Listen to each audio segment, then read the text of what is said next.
One has a song, one has a letter, one has a poem or a story. So first you choose from bag one. And the objective is for the students to draw upon their prior knowledge to compose a creative written piece using literary elements. So they'll pick from bag one. Step two is to choose an object from bag 2, 3, or 4. So inside the bags there are different things. There's a butterfly, there's a magic hat, a straw. They choose from either bag. And then step 3 is your written piece must include a beginning, a middle, an end, characters, and setting. So our strategy is using manipulatives to compose a written piece, and the skill the students will be using is creative writing and descriptive writing. And we're gonna hand these around because when we're doing descriptive writing, it appeals to the 5 senses, the active, hearing, sneeze, smell, and tasting. So if you feel whatever object you have, maybe they might say, I have a fish with green eyes. It went and ate an orange butterfly. The fish is smooth, so we're getting a lot of adjectives in there. And we created the rubric because kids they're visual, like we talked about yesterday, so we created a hamburger rubric. And the top of the bun is the beginning, the burger is the middle, and the last part of the bun is the end. So you got your BME, which is just how they have, well, not, you can use any kind of pre-planning on the NJS test, but this is like one thing that we used to do. And the rubric goes from 0 to 3. The 0 would be like off topic, like you didn't have a beginning, middle, or end.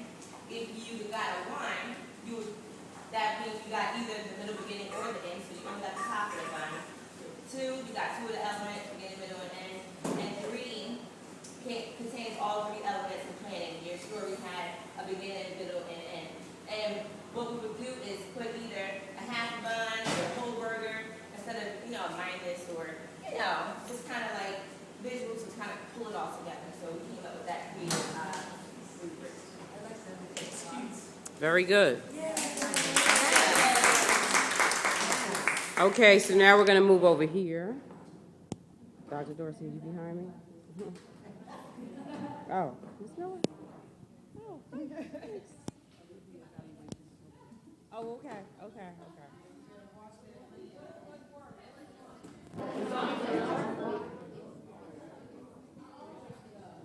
Okay, who's presenting?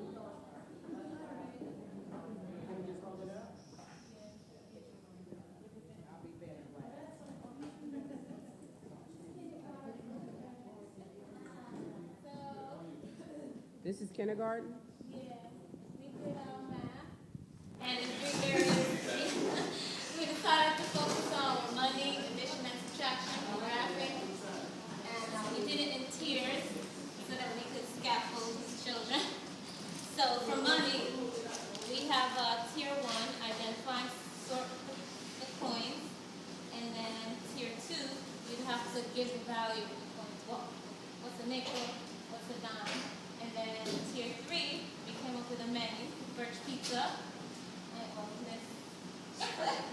came up with a menu, and then they have to look at the menu, and then compare which items cost more and which items cost less. So that would be tier 3, the hardest. Addition and subtraction, we're going to use the dice for manipulatives and the cubes.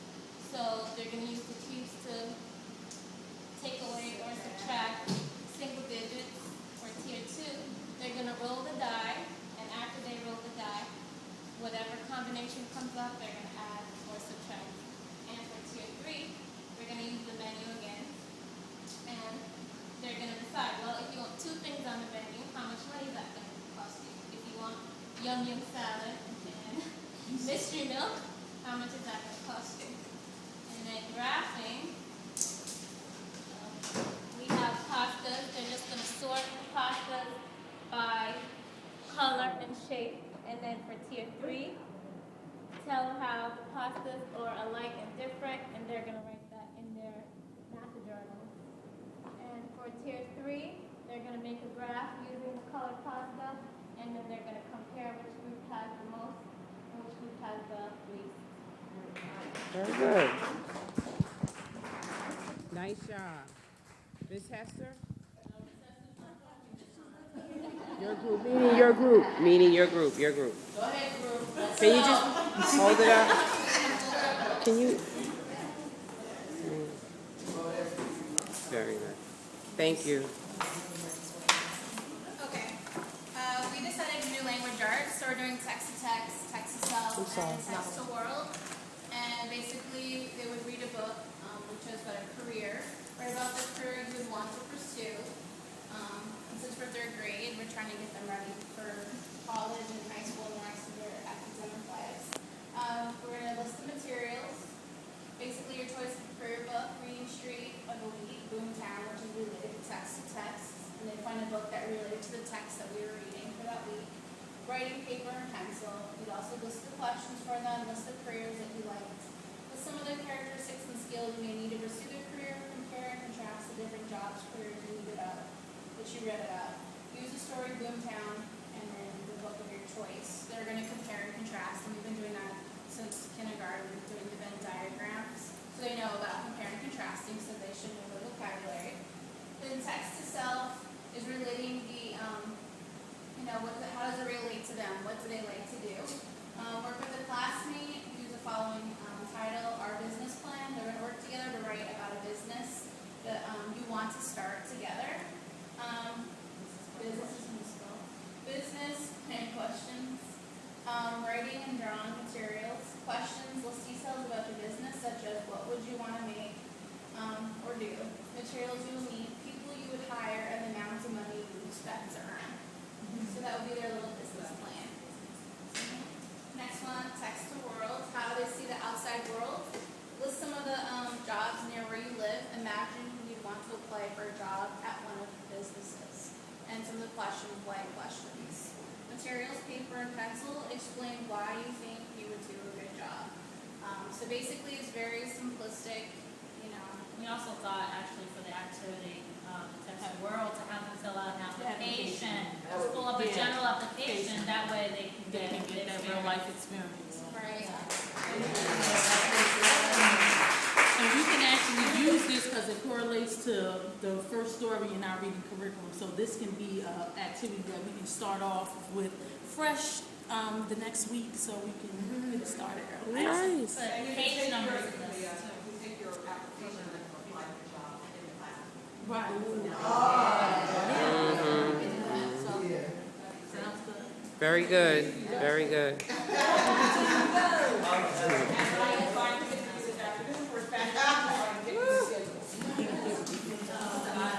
Okay, we've reached perfection.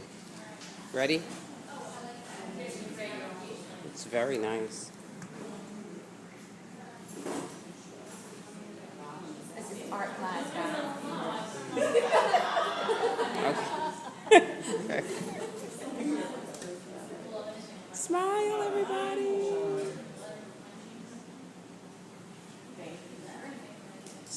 You got the backup file, right? You got the backup file? Yeah. Okay. I'm gonna burn it to a DVD. I want to make this the professional development CD. All right? That'd be nice. Do you have a PD library, a professional development library? What you should do is take the cards that you use in library books and put them on the back of your center, so then you can make it a center where you can, a library where you can go and borrow centers and bring them back. Just like a lending library. Okay, ready? Grade level? We did first grade, and we actually did something that we could also use in the beginning of the year. We thought we were supposed to do both. We did math and language arts, Mm-hmm. but it's all color coordinated. So the math is everything is in red, and then the language arts would have it all in blue. And we have 4 activities for the math. They have to pick a number, and it's number recognition. They have to be able to recognize the number and the words and what goes with it. And we also have manipulative, so not only do they recognize the number, they have to be able to count that many. And then as they get more advanced, we can add and subtract. There's addition, subtraction symbols in there. And the last one is greater than or less than. Greater than, less than, equal, something like that. So different levels of difficulty depending on the student. And it's color coordinated. This is the red to go with math. And ultimately, you can